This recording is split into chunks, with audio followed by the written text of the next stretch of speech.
Girl, why are you participating? To raise money for BC Cancer Research and get fit. Woo!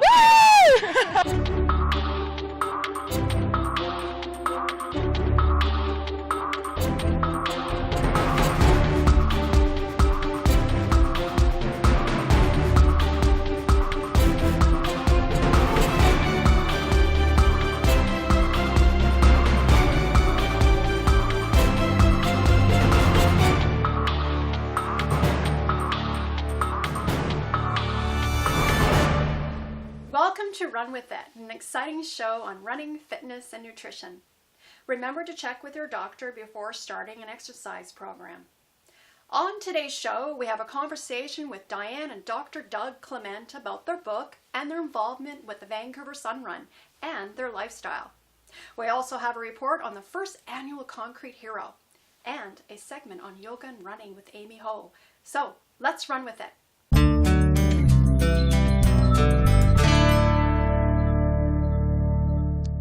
We're going to talk about the book, Start Fresh. Why did you write it? Well, we had written a book on healthy eating and lifestyle. What was it, Doug, about the 1980s? Yeah. And my other book, I have, well, now 8 Canadian best-selling books, and my other ones, Chef on the Run, were, just laden with the Julia Child recipes, with the butter, the fats. And then we did a Chef and Doctor book when Doug all of a sudden had an irregular heart problem. So we did that book, and all my students at my cooking school and whatever had the book. Oh, Diane, we like the other Julia Child book better. All this healthy eating. Now, we just did one, 2.5 years ago, addressing it again, and it's called Start Fresh, Your Mid-Lifestyle Food and Fitness with Chef and Doctor on the Run.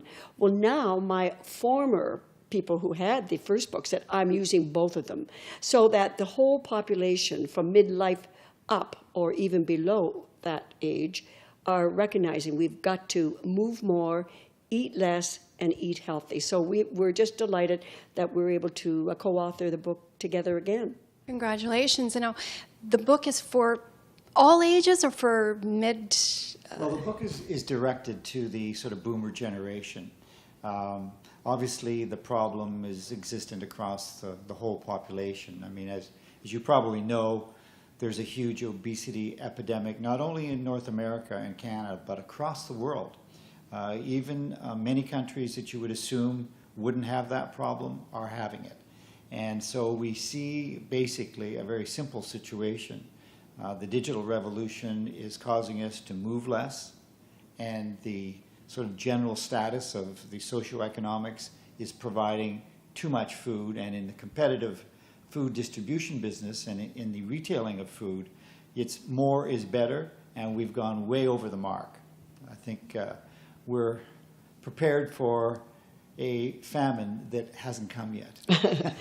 And in that situation, those that have the greatest energy on their bodies are probably going to survive, but so far we are finding the reverse, that obesity is causing heart disease, hypertension, diabetes, and cancer, and so that we have a general problem of eating too much and moving less.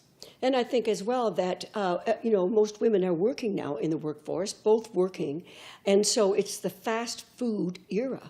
And, you go to, for example, something like Kentucky Fried Chicken, the big box, cheap, add an extra double side of fries, and oh boy, for a special treat tonight for the family, we're throwing in a big lemon meringue pie.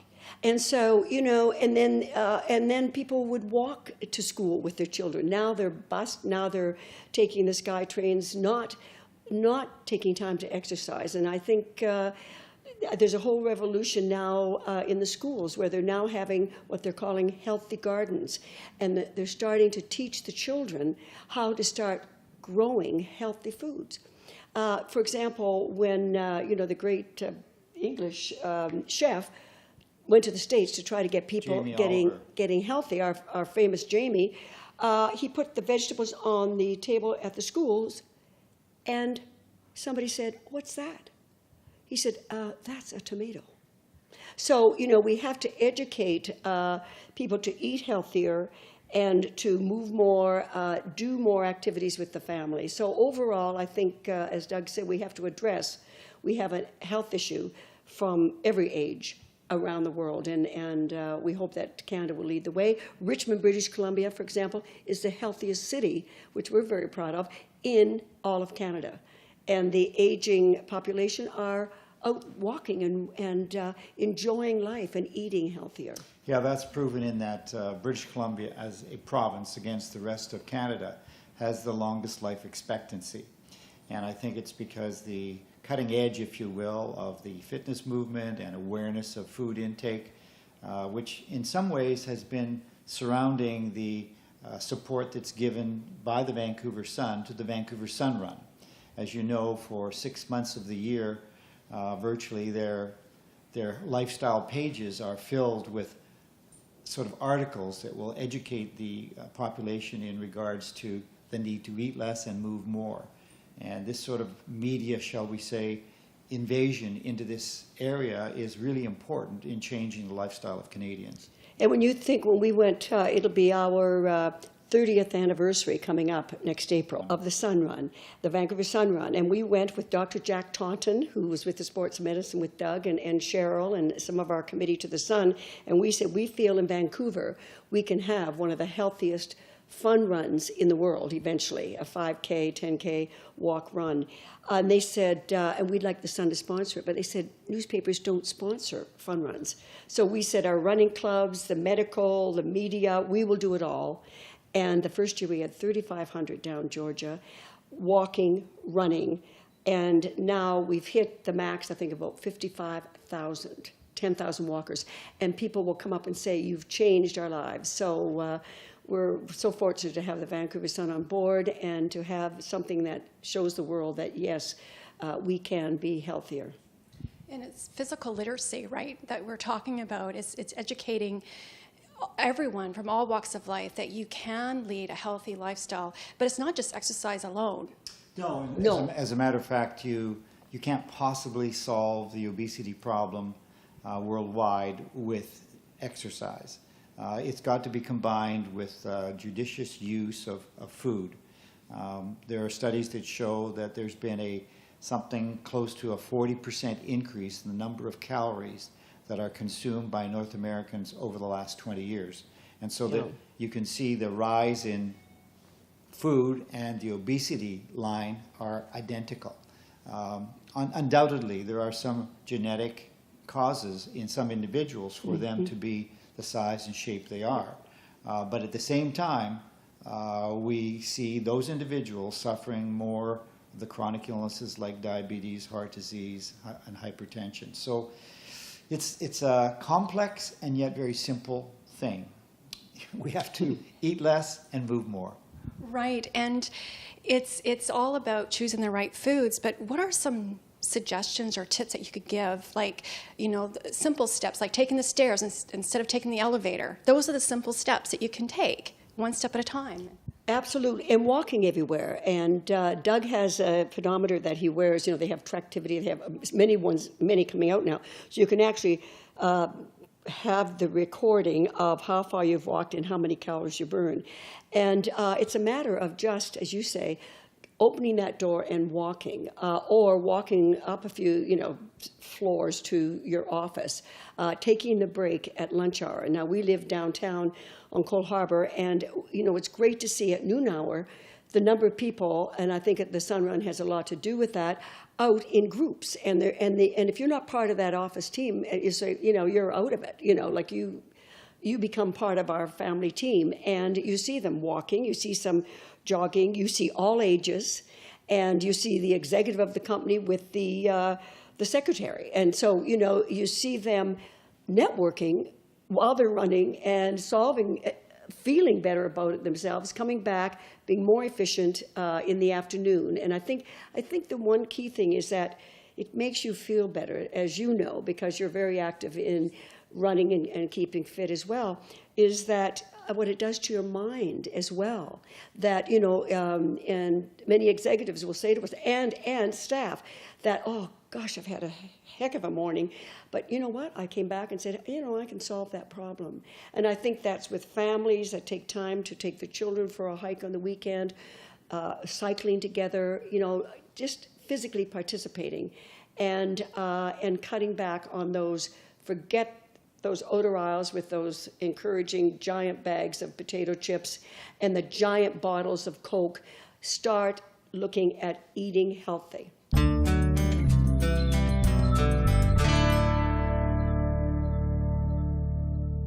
Now here's an email question from Alina in Vancouver. I want to start running and I just moved to Vancouver. My question is, where should I go? Thanks for your question, Alina. Well, if you're new to Vancouver, there's no shortage of running groups or clinics to join. I would suggest joining a running group that's close to where you work or live, and you'll be able to find the right one that's for you. And you can also Google running clubs in Vancouver. So the next question, email, is from Sophia. I'm going to New York next week on business, and I'm planning to run. Would you recommend packing my running clothes and my carry-on? Yes, Sophia, I would. Because just to be safe, in case you are planning to run a race on the weekend or any time that you're there, you'll have it there with you, and you don't want to be looking for a running store to buy clothes at the last minute.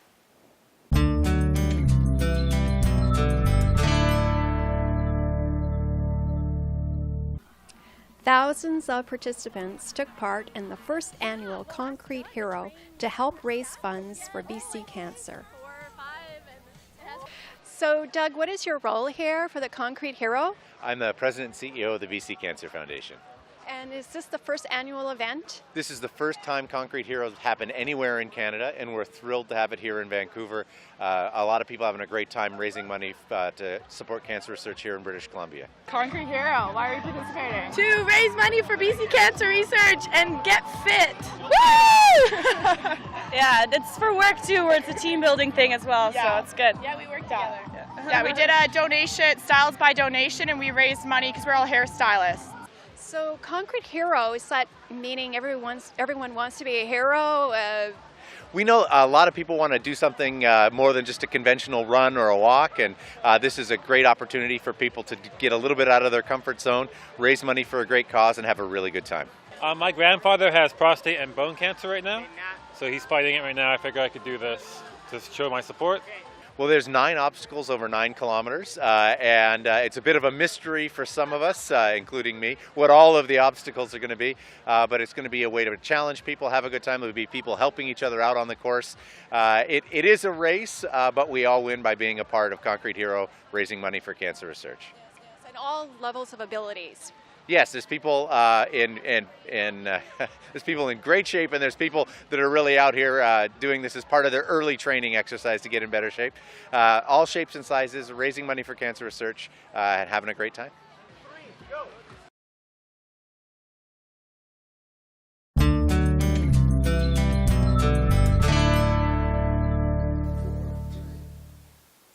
Amy Ho is an avid runner and a yoga instructor.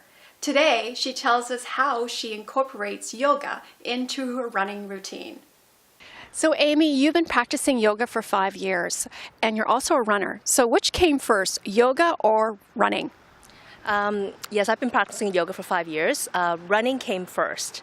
I took some time off from work because I had to nurture my health, and I started running. I participated in the half marathon training clinic. And then from there on, there was a yoga studio nearby my home that just opened. I thought, I'll give it a try since I had some time. And I've been practicing there and have yoga in my life since that time. And how has it helped you with your running? Oh, it has helped me tremendously. More importantly, to find the strength I didn't realize I have. Physical strength, inner strength. Yoga teaches us to slow down our breathing, to slow down our busy minds. And also our conscious breathing allows us to stay calm when we're faced with challenges, difficulties, intensities, and that's in running and also in our everyday life. And Amy, what are some other benefits of doing yoga? Oh, there's so many benefits in practicing yoga. Just to name a few, for myself, definitely to tap into the inner and physical strength that I didn't realize I have. and to stay calm when you're faced with intensity and discomfort, and also to allow your physical body to be more mobile, flexible, more open in the physical body, and more open in the mind. And it lengthens and elongates your muscles to prevent injuries. And also practicing yoga strengthens our central core muscles, muscles of our lower and upper body, our feet. So those are the muscles that we don't necessarily strengthen a lot with traditional cardio exercises or even the traditional weight training. It can make you a better runner, more efficient runner, right? Most definitely, because if you don't lengthen and elongate the muscles from repetitive use, over time it gets compressed, it gets tight, and you become less mobile. And therefore, injuries may occur. And just, lessen the chance of injuries. Yoga is a lifetime practice. So you need to take your time. It tests our patience, and it's an ongoing practice. Sometimes it comes, sometimes it goes, and it's very natural. And how often should you do yoga? In my ideal world, every day. But that's not realistic, I know. Ideally, 3 to 4 times a week. But if you're just starting, find a place where you're comfortable with, a place that you're comfortable to go to classes. Find a place that's close by, that's convenient for you to go. Begin with once a week, then maybe twice a week, ideally 3 to 4 times. And in regards to running, if you don't have the time for a full hour or full 75-minute yoga class, you can do a few post-stretch yoga poses to release the tight muscles. Amy, you're going to show us some poses. Yes. Okay, so let's go to it. Okay, good. Stand with feet comfortably apart. Bend fully at the waist. Continue to breathe fully, deeply, and slowly. This is the downward facing dog. Downward facing dog builds upper body strength. It also lengthens spine and releases tightness of hamstring, calves, and Achilles. And it's good for stretching out your hamstrings.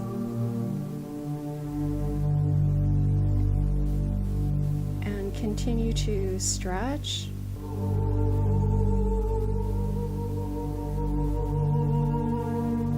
And continue to inhale.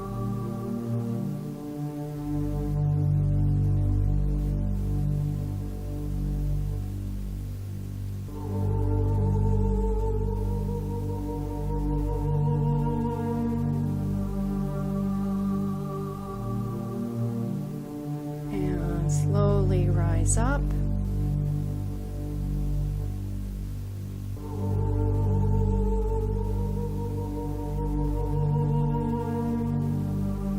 Keep shoulders back, exhale breath.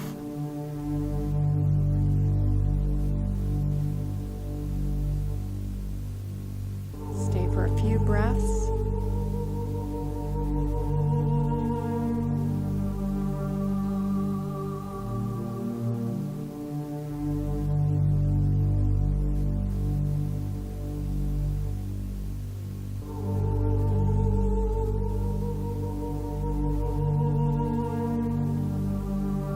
Slowly come down.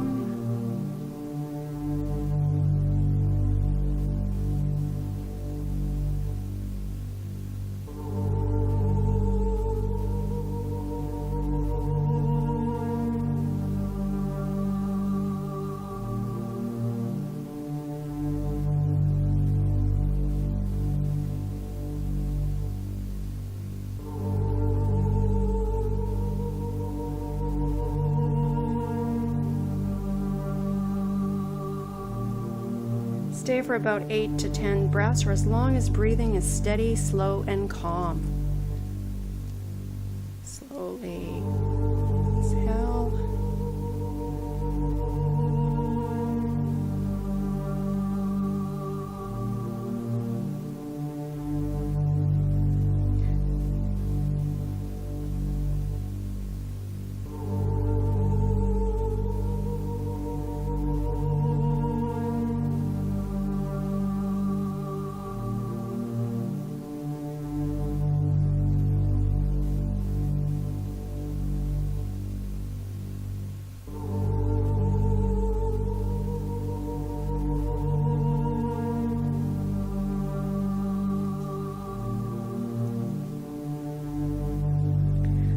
arms behind your back.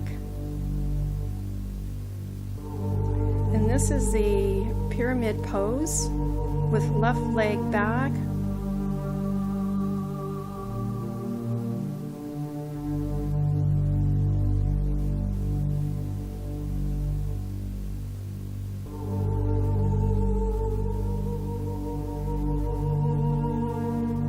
Slowly come up.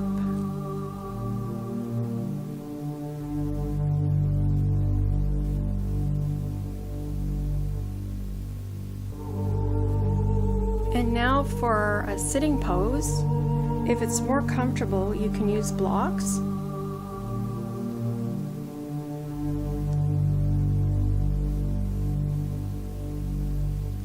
So place feet together like in a butterfly pose and allow the knees to hang wherever they want.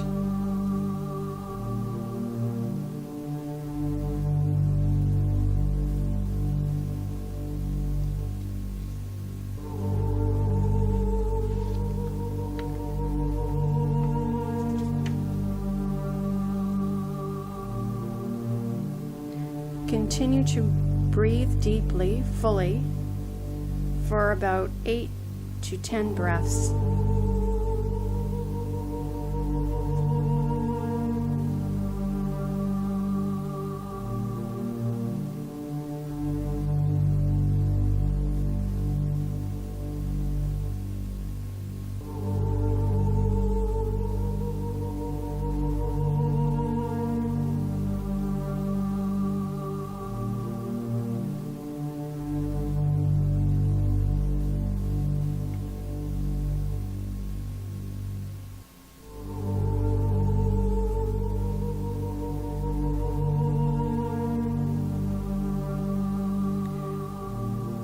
Stretch out your legs, shake them out.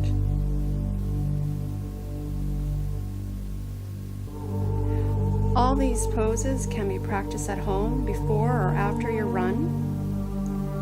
It's important to keep in mind to follow your own rate of inhales, exhales in all these poses to allow more opening space in the body.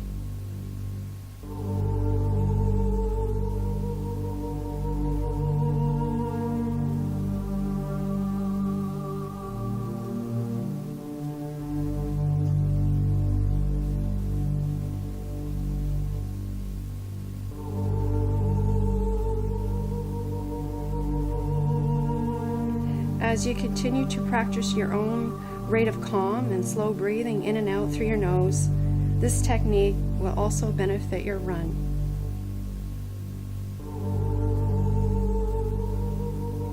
You'll become more centered and focused, and will strengthen your endurance.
These poses will calm the body and prepare you mentally.